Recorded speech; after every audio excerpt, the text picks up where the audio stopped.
General intelligence and రీజనింగ్లో first topic అయినటువంటి analogy. Analogy నుంచి మనము ఎగ్జామ్స్లో 2 or 3 క్వశ్చన్స్ కూడా ఎక్స్పెక్టేషన్ పెట్టుకోవచ్చు. ఈ అనాలజీ నుంచి క్వశ్చన్స్ మనం చూసినప్పుడు చాలా ఈజీగా అనిపిస్తుంది, మరి అదే విధంగా కన్ఫ్యూజన్ కూడా ఉంటుంది అనమాట.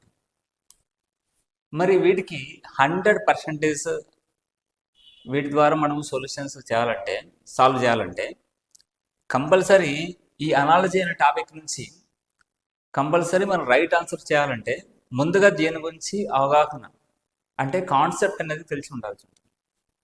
అంటే ఇందులో ఈ అనాలజీ నేర్చుకోవాలంటే అనాలజీలో మనం 100% కరెక్ట్ ఆన్సర్ చేయాలంటే మనకు కొన్ని తెలిసి ఉండాలి. ఇందులో అడిగేటువంటి కొన్ని ఎగ్జాంపుల్గా మీకు ఇవ్వడం జరిగింది. ఇక్కడ చూడొచ్చు, square 90 degrees equal to triangle అంటే అది ట్రయాంగిల్ సంబంధించి అంటే యాంగిల్స్ సంబంధించి బేసిక్ కాన్సెప్ట్ మ్యాథమెటిక్స్లో. అదేవిధంగా ఇక్కడ ఏబిసి సిబిఏ ఈఎఫ్జి అనేది ఎటువంటి ప్రిపరేషన్ లేకపోయినా కానీ ఆన్సర్ చేయవచ్చు, కొద్దిగా లాజికల్గా ఆలోచిస్తాను. అదేవిధంగా మ్యాథమెటిక్స్లో ఉన్నటువంటి స్పీడ్ మ్యాథ్స్ సంబంధించి క్వశ్చన్ ఇది. ఓకే, ఇక జస్ట్ జనరల్ అవేర్నెస్ ఉంటే చాలన్నమాట. పెన్సిల్ లెడ్ పెన్నుకు ఏ విధంగా ఉంటుంది అనేసి. ఇంకా అదేవిధంగా డిస్టెన్స్ మీటరు లిక్విడ్కి ఏముంటుందంటే అవి మెజర్మెంట్స్. అదేవిధంగా కొంచెం స్టడీస్ అంటే నెఫ్రాలజీకి కిడ్నీ, అదేవిధంగా సాయిల్కి ఏముంటుంది అనే దాని గురించి కావచ్చు, టెంపరేచర్, ఇలాంటివన్నీ మనకు కొద్దిగా బేసిక్ నాలెడ్జ్ అనేది ఉండాల్సి ఉంటుంది. బేసిక్ నాలెడ్జ్ అంటే మనకి ఆంటోనిమ్స్ సినానిమ్స్ మీద రావచ్చు, లేదంటే జనరల్ నాలెడ్జ్ మీద రావచ్చు, అదేవిధంగా కొన్ని కాన్సెప్ట్ మీద రావచ్చు. మెయిన్గా వచ్చేసి బేసిక్ నాలెడ్జ్ అనేది ఉండాల్సి ఉంటుంది. మరి ఇవేవి లేకుండా 100% ఆన్సర్ చేయలేమంటే మ్యాక్సిమం 70 to 80% వరకు మనము ఆన్సర్ చేయవచ్చు. కొద్దిగా లాజికల్గా థింక్ చేస్తే చేయవచ్చు.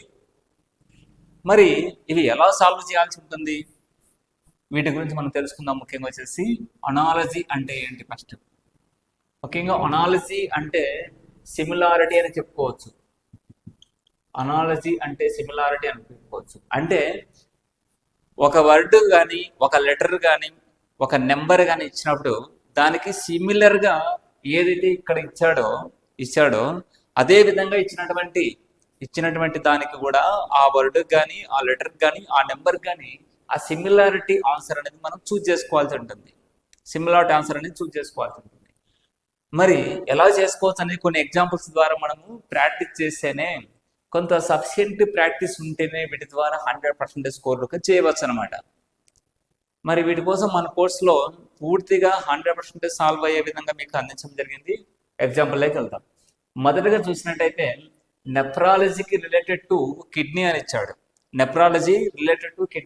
అదేవిధంగా ఇక్కడ డాష్ అండ్ సాయిల్కి రిలేటెడ్ టు ఏముంటుంది అనేసి దీన్ని మనం చూస్తేనే అర్థమైపోతుంది. ఒక బేసిక్ నాలెడ్జ్ సైన్స్ ద్వారా వచ్చేసి స్టడీ ఆఫ్ ది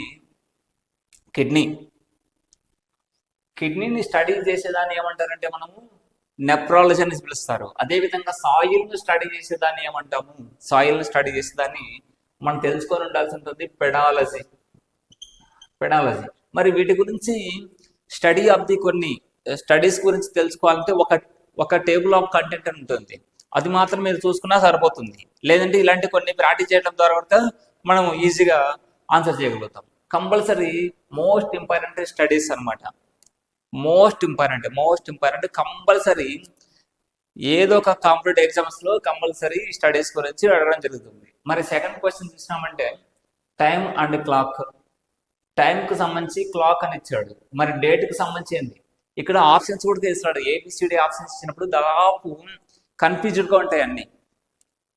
మీరు ఇక్కడ ఆప్షన్స్ ఇవ్వడం జరిగినప్పుడు మీరు ఏదో ఒకటి ఆన్సర్ చేయవచ్చు. బట్ ఏంటంటే ఆప్షన్స్ కూడా ఇవ్వడం కూడా కరెక్టే అనిపిస్తుంది. బట్ ఇందులో ఆప్షన్స్ లేకుండా చూద్దాం. ఫస్ట్ టైంకి క్లాక్ అనేది వస్తుంది. ఓకే, అంటే మనము క్లాక్లో టైం అనేది చూస్తాం.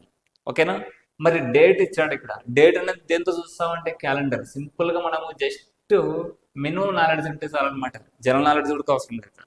అదేవిధంగా డిస్టెన్స్కి మీటర్. ఓకే, డిస్టెన్స్ని మీటర్లో మెజర్ చేస్తాం, క్లియర్ అర్థమవుతుంది. మరి లిక్విడ్ని దేంతో మెజర్ చేస్తాం అంటే లీటర్.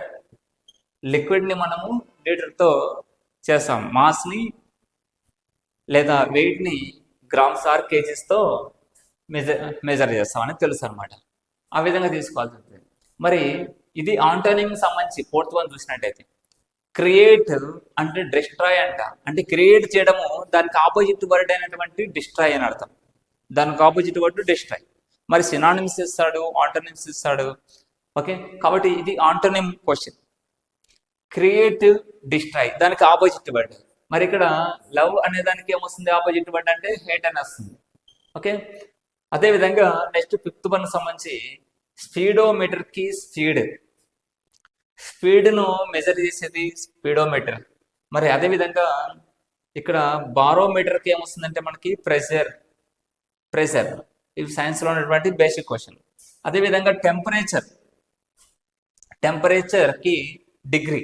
అంటే టెంపరేచర్ మనం డిగ్రీలో సూచిస్తాం.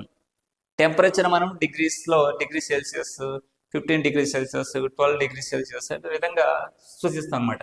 మరి లుమినోసిటీ, ఇక్కడ టెంపరేచర్కు డిగ్రీ అనేది మనకు అందరికి తెలిసిన విషయమే. చాలా మందికి, కొంతమందికి కొద్ది కూడా ప్రిపేర్ కాని వాళ్ళకి లుమినోసిటీ అంటే తెలియకపోవచ్చు. బేసిక్గా అసలు స్టడీనే చేయకపోతే లుమినోసిటీ గురించి తెలియకపోవచ్చు. మరి లుమినోసిటీకి ఏమొస్తుందంటే మనకి లుమినోసిటీని మెజర్ చేసేది క్యాండిలా అనేది సింపుల్గా ఆన్సర్ చేయవచ్చు అనమాట, కొద్దిగా బేసిక్ నాలెడ్జ్ ఉన్నా కానీ. అదేవిధంగా 7th వన్ చూసినట్టయితే ఇక్కడ నుంచి మనము ఆప్షన్స్ వైజ్ తీసుకున్నాం అనమాట. అంటే ప్రీవియస్లో అడిగిన క్వశ్చన్స్ మనము అదేవిధంగా ఇంపార్టెంట్ క్వశ్చన్స్ మీకు ఎగ్జాంపుల్గా తీసుకోవడం జరిగింది. ఇక్కడ ఫిజిషియన్ అంటే ఫిజియోథెరపిస్ట్ ట్రీట్మెంట్ చేస్తాడు. ఫిజిషియన్ దగ్గరికి వెళ్ళామంటే మనకి ఏం చేస్తాడంటే ట్రీట్మెంట్ ఇస్తాడు. ఒక డాక్టర్ దగ్గర పోయినా ట్రీట్మెంట్ ఇస్తాడు. అదేవిధంగా జడ్జి దగ్గర పోతే ఏమొస్తుంది అంటే పనిష్మెంటా, లేదంటే జడ్జిమెంటా, లాయరా, లేదంటే కోర్టా అనేది వస్తుంది అనమాట. దీంతో ఈ ఫిజిషియన్కి సంబంధించిన రిలేటెడ్ అంటే సిమిలర్ వర్డ్ అనేది ఇక్కడ ఇచ్చాడు ట్రీట్మెంట్ అని. అదేవిధంగా జడ్జికి సంబంధించినటువంటి అదే సేమ్ సిమిలారిటీ ఉన్నటువంటి ఆన్సర్ తీసుకోవాల్సి ఉంటుంది. ఇక్కడ జడ్జి దగ్గర పోతే పనిష్మెంట్ ఇస్తాడు అనేది దీనికి సిమిలారిటీ కాదు. జడ్జిమెంట్ దగ్గర పోతే కోర్టు జడ్జికి కోర్టుకి సిమిలారిటీ అనేది ఉండొచ్చు, కానీ ఇక్కడ ఇచ్చినటువంటి ఫిజిషియన్కు ట్రీట్మెంట్కు ఏదైతే ఉంటుందో అదే సిమిలారిటీతో ఇక్కడ ఆన్సర్ చేయాల్సి ఉంటుంది. కాబట్టి ఫిజిషియన్కి హాస్పిటల్ అనేది ఏమి ఇవ్వలేదు ఇక్కడ, అది కూడా సిమిలారిటీ వస్తుంది కదా, అప్పుడు జడ్జికి కోర్టు అవుతుంది. ఓకే, ఇక్కడ డాక్టర్కి ఇక్కడ నర్స్ ఇచ్చారనుకోండి, జడ్జికి ఇక్కడ లాయర్ అనేది ఉంటుంది, సిమిలారిటీ అవుతుంది. అదేవిధంగా ఫిజిషియన్కి ట్రీట్మెంట్ అన్నాడు. ఇక్కడ ట్రీట్మెంట్ ఫిజిషియన్ దగ్గర పోతే ట్రీట్మెంట్ ఇస్తాడు, జడ్జి దగ్గర పోతే జడ్జిమెంట్ ఇస్తాడు. అది అలాంటివి తీసుకోవాల్సి ఉంటుంది ఆన్సర్ అనేది సిమిలర్గా. కాబట్టి కొద్దిగా ప్రాక్టీస్ చేశానంటే వీటి ద్వారా మనం 100% స్కోర్ తీసుకోవచ్చు అనమాట. మరి ఇక్కడ ఇంకోటి చూసినామంటే ఆన్సర్ 8th వన్ చూసినామంటే పెన్సిల్కి సంబంధించి లెడ్ అని ఇచ్చినాడు.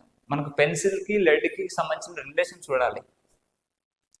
పెన్సిల్లో లెడ్ ఉంటుంది, మరి పెన్నులో ఏముంటుంది? బ్లూ ఇంకా బ్లాక్ ఇంకా అనేది కాదు ఇక్కడ అడిగింది. బాల్ పెన్ అయింది కాదనమాట.